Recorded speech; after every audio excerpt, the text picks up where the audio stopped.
మీ business ఏదైనా మీ ఊర్లో promotion చేయాలంటే అది సుమన్ టీవీతోనే సాధ్యం. ఇప్పుడే సంప్రదించండి.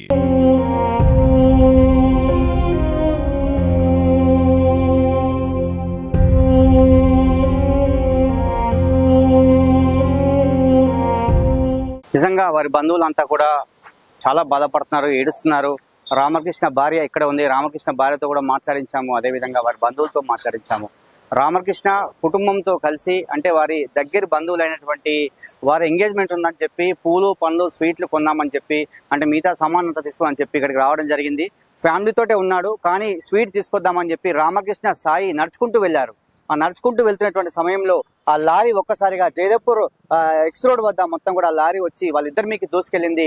ఆ ఇద్దరిని కూడా ఈడ్చుకెళ్ళిందని చెప్పి చెప్తున్నారు. నిజంగా ఈ ఘటన మాత్రం బాధ కలిగిస్తుంది. ఎందుకంటే ఇంకొక 5-10 నిమిషాల్లో వాళ్ళంతా కూడా ఆ పని అంతా కంప్లీట్ అయిపోయింది, వెళ్ళిపోదామనేటువంటి సమయంలో రామకృష్ణ కుటుంబంతో సూరారంలో ఉంటున్నాడు. అతని బంధువులకు సంబంధించి ఎంగేజ్మెంట్ ఉంది కాబట్టి ఇక్కడ రావడం జరిగింది. ఇక్కడే సామాగ్రి అంతా తీసుకున్నాడు. అలా మిత్రుడు సాయితోటి కలిసి వెళ్ళాడు. నడుచుకుంటూ వెళ్తూ మృత్యు రూపంలో మృత్యు అయితే జరిగింది. నిజంగా ఈ సంఘటన బాధ కలిగిస్తుంది. ఎందుకంటే వారు అంటే వారు ఉన్నటువంటి కారులో వెళ్ళినా కూడా వాళ్ళ ప్రాణాలు దక్కాయేమో, కానీ కారు అక్కడ పార్కింగ్ చేసి ఇక్కడే కదా అని చెప్పి ఎక్స్ రోడ్ వద్దనే స్వీట్ బండారం ఉందని చెప్పి అక్కడికి వెళ్తున్నటువంటి సమయంలోనే ఈ ఘటన జరిగింది. నిజంగా వాళ్ళ బంధువులంతా కూడా రోధిస్తున్నారు. 2-3 సెకండ్ ముందే మేము ఇక్కడ ఎంగేజ్మెంట్ కి వచ్చినాం. మేమందరం మా ఫ్యామిలీ మెంబర్స్ అందరం వచ్చినాం. స్వీట్ బాక్స్ తీయడానికి వెళ్ళిండు నడుచుకుంట అంతే.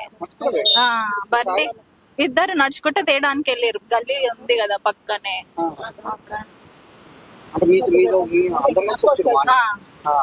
ఇప్పుడు కూర్చున్నాక మా బావ బిడ్డ అది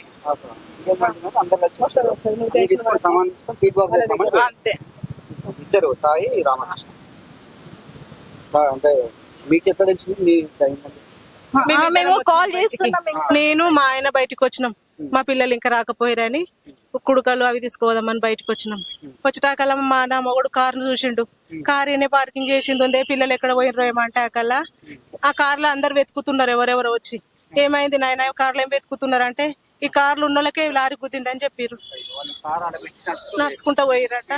మరి వాళ్ళు ఎక్కడ పోయారు? మా పిల్లలు అటెట్లా పోతారు, కార్లను ఉంటారంటే లేదన్నా కార్ పార్కింగ్ చేసి వాళ్ళు నడుచుకుంటా పోతున్నారు, మేము చూసినాము కళ్ళతోని. లారీ వచ్చి గుద్దేసిందే వాళ్ళకు. ఒక ఆయన అలా ఇరుక్కపోయిండు, ఒక ఆయన కాళ్ళు ఇరిగిపోయినాయని చెప్పారు. అంతే అన్న. మా మధ్య కార్లో మాట్లాడుతున్నాం మేము. టీ తాగినాం, అన్ని తాగినాము. 2 సెకండ్స్ ఎంత ఇప్పుడు మనం వెళ్తాం కదా బయటికి, అంతే. రాగానే ఫోన్ స్విచ్ ఆఫ్ వస్తుంది, ఇంకా రావట్లేదు అని. స్విచ్ ఆఫ్ వస్తుందనే భయం అయింది. సాయికి చేసిన మా రామకృష్ణ చేసి ఇద్దరు ఫోన్లు స్విచ్ ఆఫ్ వస్తున్నాయి. ఇద్దరు ఫోన్లు లేపుతలేరు. ఇద్దరు నా మొగుడు నేను పోయి చూసినాము. నా మొగుడు నమ్మలేడు. నా పిల్లగానికి ఇట్లా కాదని చెప్పేసి పోయి చూస్తే కూడా చూడలేడు. మా బావ కొడుకుని చూసి అయ్యో మా పిల్లలు అని చెప్తే ఇటు గురికొచ్చినాము. మా బావ కొడుకు సీరియస్ ఉంది అన్నారు. మరి నా మరిది నా కొడుకు మా మరిది నా తమ్ముడు ఎక్కడ పోయిండని వెతుకుతే దాని కింద ఇరుక్కపోయిండు అన్న. మా మరిది సాయి గాంధీని వేసుకపోయారు.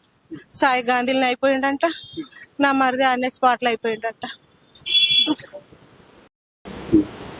ఇక్కడ భువనగిరిలో ఇక్కడ మెయిన్ రోడ్డు జయదేవ్పూర్ చౌరస్తా వద్ద ఈరోజు రాజస్థాన్ చెందిన లారీ అక్కడ జయదేవ్పూర్ వైపు నుంచి ఇటు నేరుగా చౌరస్తా నుంచి హైదరాబాద్ వైపు వెళ్లాల్సి ఉండేదేమో, కానీ ఆ లారీ అతను ఎలాంటి మరి బ్రేకులు ఫెయిల్ అయినాయా లేక అది అతి వేగంగా రావడంతో ఎదురుగా వస్తున్న వాహనాలు, ద్విచక్ర వాహనాలు 2 వాహనాలపైకి ఎక్కడంతో నేరుగా లారీ కిందికి వెళ్ళి ఆ వాహనాలు ఫుట్పాత్ మీదకి ఈడ్చుకెళ్లడం జరిగింది. వెంటనే ఒక అతను స్పాట్లో చనిపోవడం జరిగింది. ఇద్దరికి తీవ్ర గాయాలు కావడంతో ఏరియా హాస్పిటల్కి తరలించడం జరిగింది. మరి వారు కూడా సీరియస్గా ఉన్నట్టుగా తెలుస్తోంది. ఈ సంఘటన మరి ఎలా జరిగిందో తెలియదు. ఆ లారీ బ్రేకులు ఫెయిల్ అయినా మరి డ్రైవర్ నిద్రమత్తులో ఉన్నాడా అనేది తెలియాల్సి ఉంది. ఇలాంటి సంఘటనలు గతంలో కూడా జరిగాయి. నేను వేరే పని మీద వచ్చాను. అక్కడికి రాగానే అప్పుడే లారీ నేరుగా వాహనాల మీదకి దూసుకెళ్లడం జరిగింది. వెంటనే ఒక అతను స్పాట్లోనే చనిపోయిండు. మిగతా వాళ్ళకి కూడా సీరియస్ ఇంజూరీసే అయినాయి. వారిని ఆసుపత్రికి తరలించారు. అంటే లారీ అతి వేగంగానే ఉంది. లారీ అతి వేగంగా వాహనాల మీదకి వచ్చేసి ఎలాంటి టర్న్ కాకుండా స్ట్రేట్ గా వాహనాల మీదకి వెళ్ళిపోయింది. షాపుల మీదకి ఎక్కింది, ఫుట్పాత్ ఎక్కింది లారీ మొత్తం. కంప్లీట్ గా బైక్ డ్యామేజ్ అయిపోయినాయి. ప్రత్యక్షంగా అలా భార్యతో మనం మాట్లాడించాం. అలా భార్య కూడా అందరం కలిసి టీ తాగాం. అప్పుడే టీ తాగి కొద్దిసేపు ఉన్నటువంటి సందర్భంలో స్వీట్ తెస్తానని చెప్పి పోయి అక్కడే చనిపోయి జరిగిందని చెప్పి. ఎందుకంటే ఫోన్లు కూడా స్విచ్ ఆఫ్ వచ్చినాయి. మేము నమ్మలేకపోయాము. అక్కడ ఉన్నటువంటి వారే కార్ పార్క్ చేసి కార్లో నుంచి దిగి వీళ్ళు వెళ్తుండగా వాళ్ళనే గుద్దిదని చెప్పినప్పుడు కూడా మేము నమ్మలేదని చెప్పి వాళ్ళు కూడా చెప్పినటువంటి సందర్భము. నిజంగా ఏరియా హాస్పిటల్లో వాళ్ళైతే పంచనామా నిమిత్తం వారి దేహాలను ఇక్కడ ఏరియా హాస్పిటల్కి తీసుకురావడం జరిగింది. ఇక్కడ వాళ్ళ బంధువులతో రోడ్లను అయితే మిన్నంటాయి. ఇది కెమెరామెన్ అరుణ్తో శరత్.